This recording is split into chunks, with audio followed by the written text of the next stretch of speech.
자, 오늘도 그 시간이 돌아왔습니다. 전문가와 함께하는 딥 러닝 시간, 꼬리에 꼬리를 무는 질문. 오늘도 이동호 대표님 자리해 주셨습니다. 안녕하세요. 안녕하세요. 매주 주제 정하시는 것도 힘드시죠? 아, 예. 아, 그렇죠. 고민되는 일이죠. 예, 저희 방송 하다가 뭐 주제 정하시기 힘드시면 네. 어떻게 좀 다른 분 할까요? 그럴까요? 아닙니다. 올해까지만 할까요, 그냥? 예. 이제 마르지 않는 샘물처럼 네. 항상 어쩜 저렇게 모든 걸 다 꿰차고 계시지? 놀래요, 저희는 진짜. 아, 저 좀 예. 예. 그리고 지금이 이제 한 27회니까 한 네. 30회차 지나가면은 예. 앞부분에 했던 걸 다시 다시 해도 뭐 처음 듣는 연기가 어, 아니라 실제로 진짜 모를 수도 있어요. 모를 수도 저희는. 있어서. 아, 다른 사람들이 다 찾아볼 거예요. 시청자들이 다 찾아볼 거기 때문에 안 됩니다. 예. 저도 알겠습니다. 끊임없이 배우고 아, 예, 하겠습니다. 너무 감사드리고 네. 오늘은 이제 어떤 주제 준비하셨는지 여쭤볼게요. 유튜브. 예. 우리 유튜브. 유튜버잖아요, 유튜버. 그렇죠, 유튜버.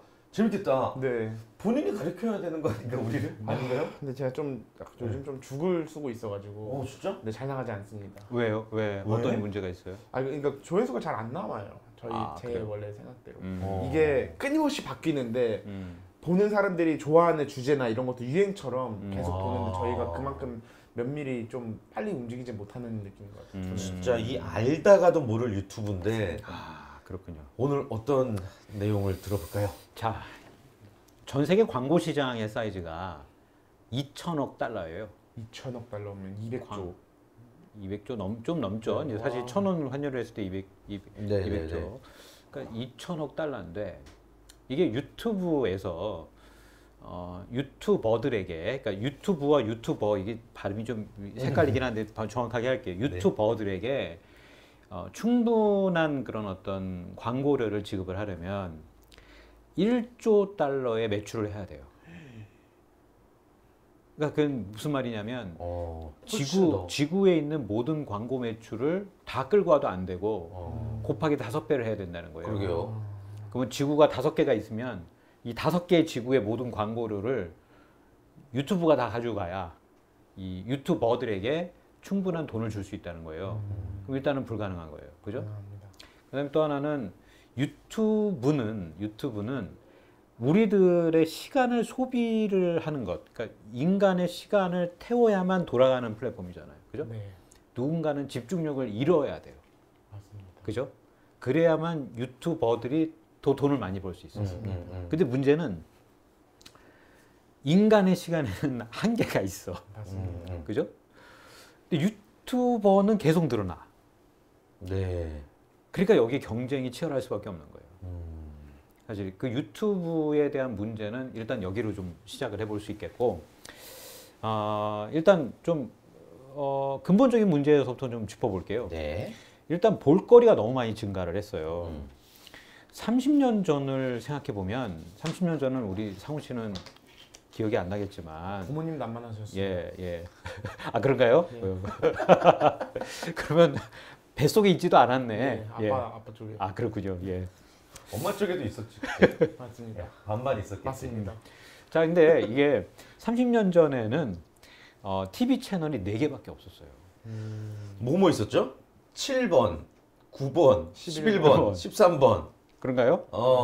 KBS 1, 2. 네. 아마 MBC, 그랬을 거예요. EBS가 그때 KBS 3였지. 예. 근데 지금은 전 세계에서 이 채널은 너무 많이 늘었고, 우리나라도 뭐 케이블 방송이 생겨나면서는 맞아요. 엄청나게 늘어났잖아요. 네. 사실은. 그리고 2017년을 기준으로 보면 전 세계에서 시리즈가 500편 만들어졌어요. 시리즈가 500개. 1년 동안에 1년 동안 500개의 시리즈가 만들어졌단 말이에요.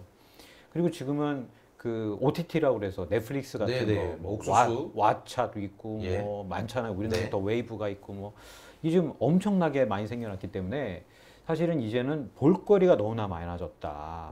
근데 그 유튜브를 좀 한정지어서 얘기를 하면 요즘 젊은 세대들의 그 조사된 그 조사가 있거든요. 근데 젊은 세대들이 유튜버가 나를 더 많이 이해한다. 선생님이나 부모보다. 그런 사람들이 40%. 그 다음에 나는 유튜브로 인해서 삶을 대하는 태도나 인식이 바뀌었다. 라고 얘기하는 사람들이 약 60%. 그리고 나는 커서 유튜버가 되겠다라고 하는 애들도 너무나 많아졌어요. 맞아요. 꿈이 유튜버야 걔는. 맞아. 그러니까 상훈 씨는 지금 누군가의 그 꿈의 대상인지도 몰라. 맞아요.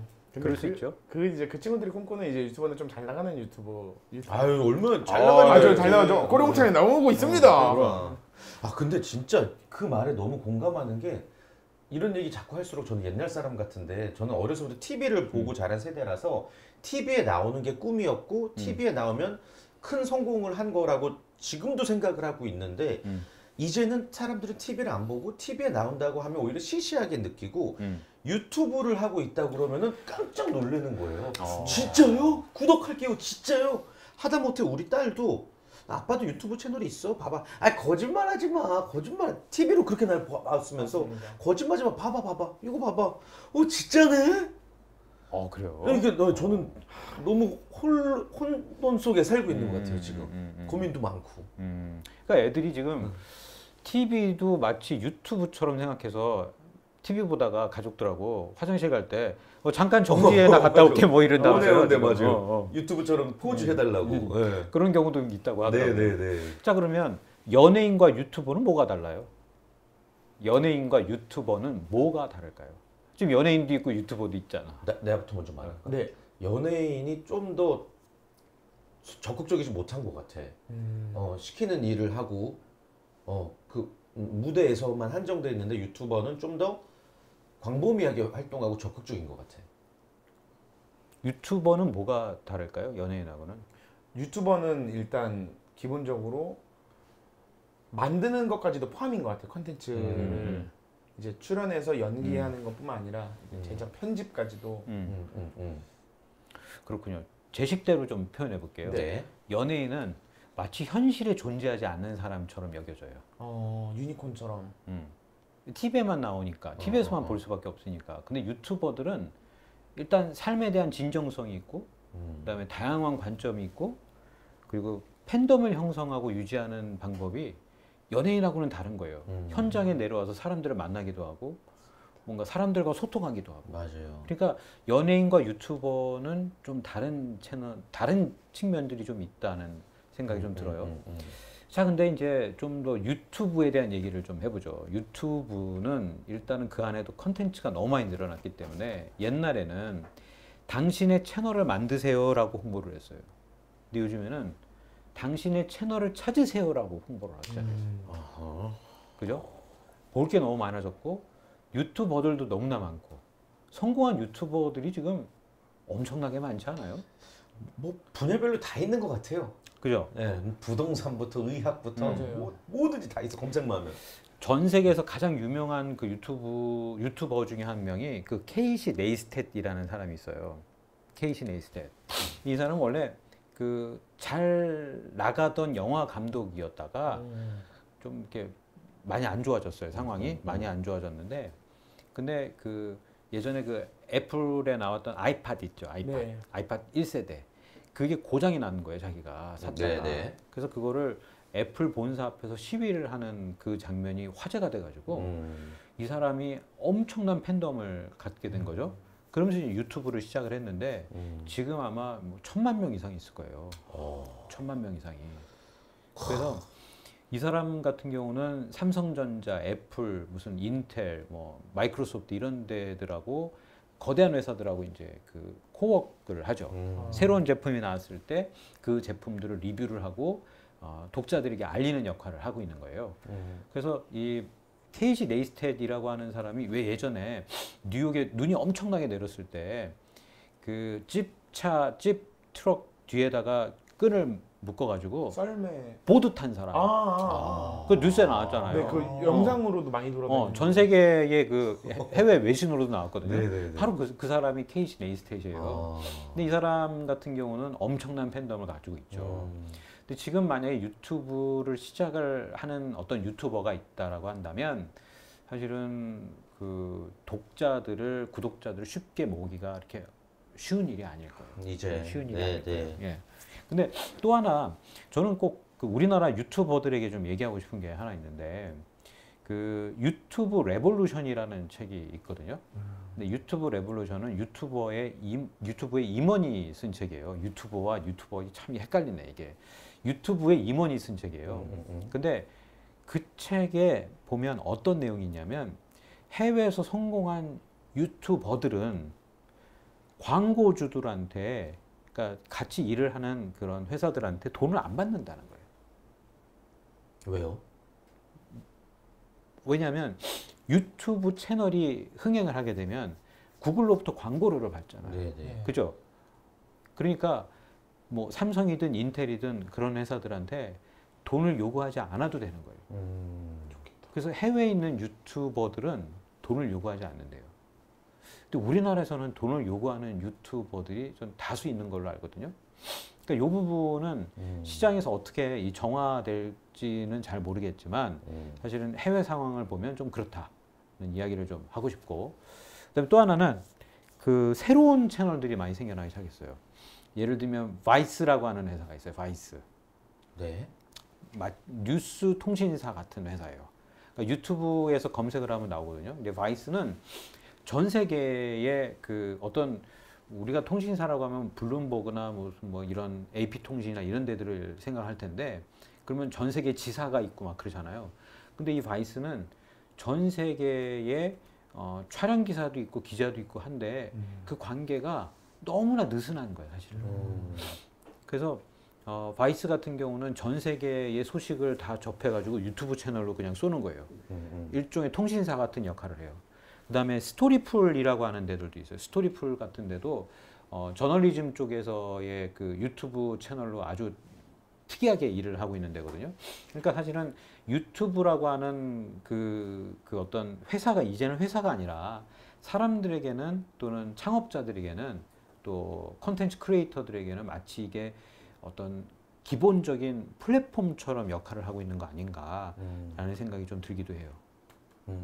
그런 부분에 대해서는 아마 많은 크리에이터들이 아마 동의할 거예요. 그러나 유튜브를 시작을 한다고 해서 반드시 대박 날 가능성은 별로 없다는 거예요.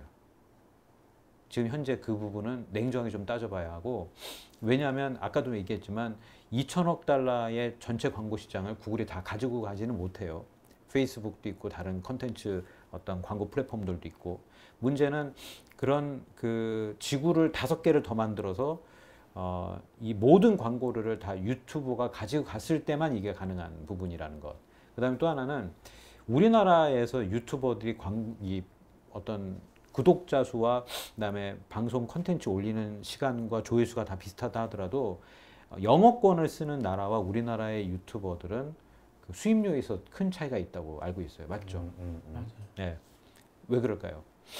그 보는 시장 자체가 넓어지니까. 광고를 한국어로 하는 회사보다는 영어로 하는 회사가 훨씬 많기 때문에 그래요. 광고가 붙어야 되잖아요. 근데 광고를 한국어를 하는 회사가 더 많아야 되는 거죠. 그러려면 우리나라의 시장이 더 잘 돼야 돼요. 네. 근데 우리나라가 지금 고령화, 저출산, 그렇죠. 그리고 우리나라의 대기업들도 지금 해외로 많이 지금 뭐 공장이나 이런 것들이 나가기도 하고 하잖아요. 네, 네. 이런 상황에서 우리나라 기업들이 한국어로 더 광고하는 일이 더 많아져야 되는데 과연 그럴 것이냐에 대해서도 한번 좀 생각해 볼 필요가 있고, 우리나라의 시장 자체가 계속 광고를 받아들일 수 있는 시장이냐. 제가 예전에 인구학 얘기를 할 때 앞으로 15년 뒤가 되면 3명 중 1명은 65세 이상이라고 말씀드렸잖아요. 네. 예. 그러면 초고령화 사회, 전 세계에서 한 번도 듣도 보도 못한 이 초고령화 사회가 되는 거거든요. 우리나라가. 네, 네. 일본보다 우리나라가 고령화 사회로 빠져드는 속도가 더 빠를 거예요. 이런 상황에서의 광고 시장은 어떻게 될 것인가? 그러면 유튜버라고 하는 그 직업이 과연 15년, 20년 뒤에도 계속 존속할 수 있을 것인가? 라는 생각은 좀 냉정하게 좀 해봐야 될 필요가 있지 않을까라는 생각이 들어요. 그 점에 대해서는 어떻게 생각하나요? 나이가 드신 분들이 이제 유튜브를 잘 안 보니까 해주시는 말씀. 아니죠. 많이 볼 수도 있어요. 네네. 많이 볼 수도 있지만 컨텐츠의 종류가 달라지겠죠. 그리고 결국에는 광고를 지향하는 기업들이 많아야 되는 네. 많아야 유튜브가 원활히 돌아갈 거고 그 다음에 그 컨텐츠를 소비하는 시간을 투자하는 사람들이 또 많아야죠. 근데 우리나라가 지금 아이들이 빠르게 줄어들고 있으니까 지금 현재 성인들 나이가 올라가면 올라갈수록 고령화가 되면 될수록 어린 아이들보다는 유튜브에 쏟아붓는 시간이 더 적지 않을까요? 네. 보편적으로 그러지 않을까요? 그렇게 되면 시장 자체가 분명히 이동하게 될 수도 있다는 점을 한번 좀 생각해 봐야 되지 않을까. 이 상훈 씨 같은 경우는 이제 막 유튜브를 시작해서 지금 한참 핫한 이 셀럽이 되고 있지만 10년, 15년 뒤에도 내가 유튜브로 계속 무언가를 할 수 있을까 그런 생각을 한번 해봐야 되지 않을까요? 술 한잔 됩니까? 근데 어떻게 보면 또 이거는 뭐 반론을 제기하자는 게 절대 아니라 그냥 제 네. 개인적인 생각인데 우리 딸이 아기 때부터 제일 처음 접한 기계가 핸드폰이고 제일 처음 접한 이런 콘텐츠들이 다 유튜브잖아요. 그렇게 익숙했던 친구들이 점점 성장하니까 그들이 고령화가 점점 된다고 해도 유튜브는 어떠한 형태로든 계속 친숙하게 있지 않을까 싶기도 살아남을 하고. 수도 있죠, 사실. 네네. 네, 살아남을 수도 있죠. 근데 세상에 영원한 건 없는 거예요. 예전에 이것도 물론 상훈 씨는 모를 것 같은데 예전에 아이러브 스쿨이라고. 맞아요. 네. 맞아, 영원한 건 없어, 네. 진짜. 근데 아이러브 스쿨을 제가 최근에 며칠 전에 궁금해가지고 URL을 한번 쳐봤어요. 세계 컴퓨터에서. 최초 SNS 걸요 아마. 네. 그랬더니 아예 사이트가 없어진 것 같더라고요. 네, 아마 네. 누가 팔아 넘긴 걸로 제가 기억하는데 그때 아 그래요? 개발자가. 네네네. 아니 야후에서 산다고 했는데 못 팔았었어요. 옛날에. 그랬었나요? 예. 야후에서 아주 네. 엄청난 액수를 던졌는데 그때 못 샀어요. 안 샀어요. 아이러브 스쿨 때문에 네. 불륜이 많아졌대. 예. 아이러브 스쿨 알아요? 네. 어떻게 알아요? 그 뭐 1997년 뭐 송고초 모여라 요거 아니에요? 그렇지. 음. 예, 예. 네. 어떻게 알지 그걸? 근데 그때 저희 친척 누나가 중2인데 예. 2년 전 졸업한 학교 사이트 찾아서 들어가서 가입하고 막 그랬어요. 그렇군요. 근데 그랬던 기억이 납니다. 네. 근데 진짜 말씀하신 게 맞는 게 TV를 이길 게 뭐가 있을까라는 생각을 했는데 유튜브가 이겼잖아요. 맞아요. 네, 그리고 유튜브를 이길 게 뭐가 있을까 지금 전혀 생각나는 거 떠오르지도 않지만 언젠간 이거에 대항마가 또 나올 수 있다는 생각은 충분히 듭니다. 그렇죠. 또 네, 유튜브도 사실은 또 변화를 하겠죠. 유튜브가 처음에는 그 소개팅을 할 때에 그 남녀 소개 영상을 올리는 플랫폼이었어요. 진짜요? 예. 그래서 유튜브에 처음 컨텐츠 올리는 여학생들에게는 막 $100씩 주고 그랬어요, 예전에. 근데 그게 지금 이렇게 바뀐 거란 말이에요, 이제는. 이제 완전히 이렇게 될 줄 알았겠나, 사실은. 진짜. 예? 그죠? 싸이나 BTS도 유튜브 영향이 크지? 그렇게 세계적으로 맞아요, 알려진 맞아요. 게. 예. 만약 유튜브가 없었다면 그렇게 되지 않았겠죠. 그러니까 유튜브는 앞으로도 변화를 할 거예요. 근데 변화를 함에 있어서 그 안에 소속되어 있는 수많은 컨텐츠 크리에이터들은 함께 변할 수밖에 없어요.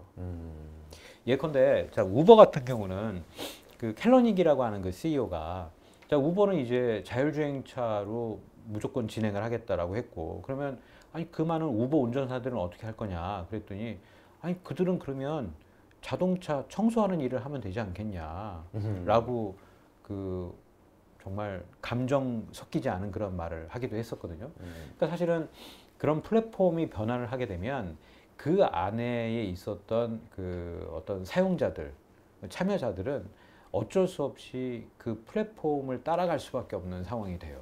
그러니까 유튜버들은 그런 미래도 좀 한번 그리고 준비를 해봐야겠다. 그리고 실제 유튜브가 얼마만큼 더 성장할 것인지 이 구글이라고 하는 플랫폼이 어느 정도 더 성장을 해서 우리의 삶을 바꿀지도 한번 좀 예의주시해봐야 되지 않을까. 구글이라는 회사가 20년 정도밖에 안 됐어요. 네. 그런데 전 세계 사람들의 삶을 바꾸고 있잖아요. 근데 그게 영원할 것이냐 그런 부분에 대해서도 한번 생각해봐야 되고 그다음 그 ICT 기업의 유명한 미국의 ICT 기업의 CEO들은 대부분